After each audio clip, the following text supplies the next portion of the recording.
તો અનેક ગુણોથી ભરપૂર અને બિલકુલ ખાવામાં કડવું ના લાગે તેવું મેથી દાણાનું શાક બનાવવાનું છે આજે આપણે. તો તેના માટે મેથી દાણાને મેં ઓવરનાઇટ માટે ગરમ પાણીમાં પલાળી દીધા હતા.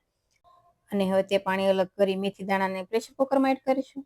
અને હવે તેમાં સ્વાદ પ્રમાણે નમક સાથે હળદર પાવડર અને અડધો કપ આપણે મેથી દાણા લીધા હતા. તો તેની સામે 1 કપ પાણી એડ કરી પ્રેશર કુકરનું ઢાંકણ બંધ કરી ગેસની હાઈ ફ્લેમ પર 1 વિસલ થવા દેવાની અને સ્લો ફ્લેમ પર 4 વિસલ થવા દેવાની.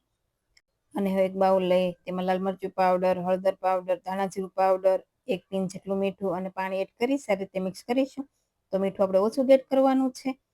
અને એક પેનમાં 2 મોટી સ્પૂન તેલ ગરમ થાય એટલે જીરું, હિંગ સાથે મીઠા લીમડાના પાન અને આદુ મરચાં લસણ ક્રશ કરેલા એડ કરીશું. અને લસણ સારું એવું સતળાઈ જાય ત્યાં સુધી આપણે તેને સાતળી લઈશું.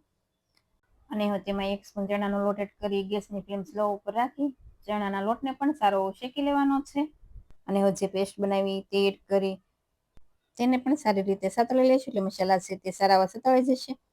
અને હવે બોઇલ કરેલા મેથી દાણા એડ કરી સારી રીતે મિક્સ કરીશું. તો આ મેથી દાણા તમે બોઇલ કરો પછી તેને ધોવાના નહીં. જો તમે ધોશો તો તેમાં કડવું પાણી રિલીઝ થશે એટલે આમ જ એડ કરી દેવાના.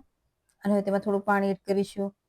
સાથે થોડો ગોળ એડ કરી ઢાંકણ બંધ કરી સ્લો ફ્લેમ પર 8 થી 10 મિનિટ માટે થવા દઈશું. તો હવે 10 મિનિટ જેવું થઈ ગયું છે. શાક પણ તૈયાર છે. તો આપણે તેમાં અડધા લીંબુનો રસ અને લીલા ફ્રેશ ધાણા એડ કરી સારી રીતે મિક્સ કરી ગેસની ફ્લેમ બંધ કરીશું. તો આ શાક તમે રોટલા, રોટલી, ભાખરી સાથે સર્વ કરો ખૂબ જ સારું લાગે છે.